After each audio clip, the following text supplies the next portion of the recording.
LoreWarrior Online, BNB-10D Bombardier. Overview.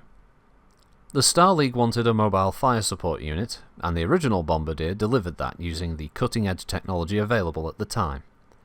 The destruction of the Succession Wars nearly eliminated the remaining Bombardiers. Less than 1,000 were built for the League.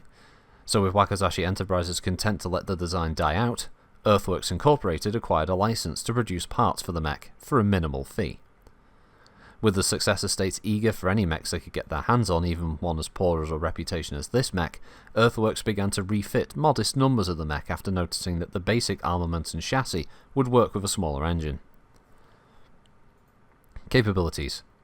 At half a kilometre away, opponents can't tell the difference between a Bombardier, an Archer, or a pair of Atlases. That's how most Bombardier pilots would prefer to keep it. The mech's formidable Doombud missile launchers can deal out damage at a range that few mechs can compete with. However, it is undergunned at short ranges.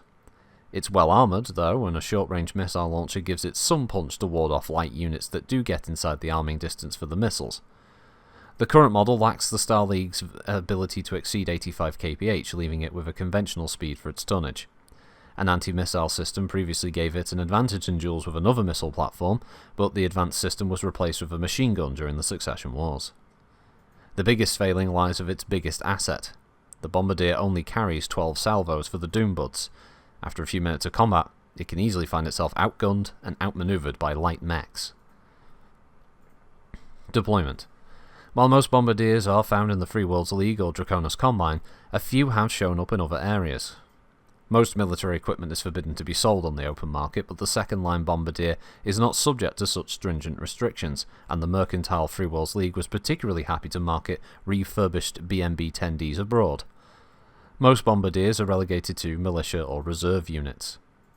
However, the Federated Commonwealth redeployed most of their Bombardiers to cadre units and academies, and while the low amount of munitions deters traditional military forces, these training units are rarely far from resupply. Bombardiers were instrumental in defeating Turian forces at Pinard during the Periphery rebellions of the mid-2760s. A strike force of SLDF Kintaros and Bombardiers flanked the Turian ground forces, cutting off their retreat.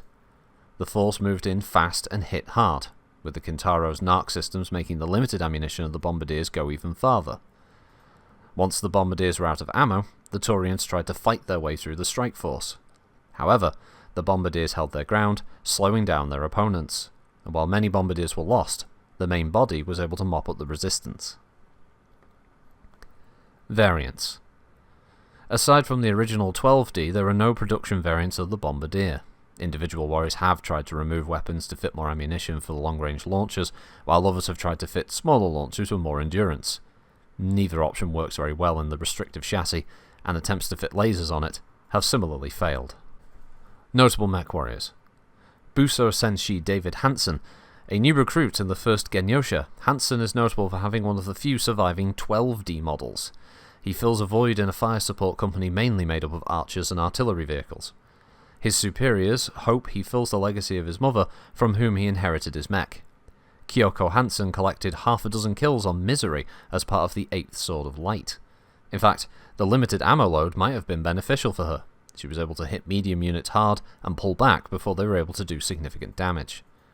The newer Dragoons didn't seem ready for a mech with her speed and firepower, but they eventually inflicted shrapnel injuries that forced her early retirement. Captain Cindy Silver. Despite not having a cutting-edge mech, powerful family name, or a pretty face, Cindy has managed to rise to command a fire support company in the 10th Marek Militia. Opponents often assume that a lesser warrior is piloting the Bombardier and don't expect precise fire from it. Few opponents can stand up to 4 salvos of LRMs hitting for every 6 fired, and Captain Silver doesn't like the League's alliance with the Confederation and pesters her superiors to attack the allied nation while it's weak.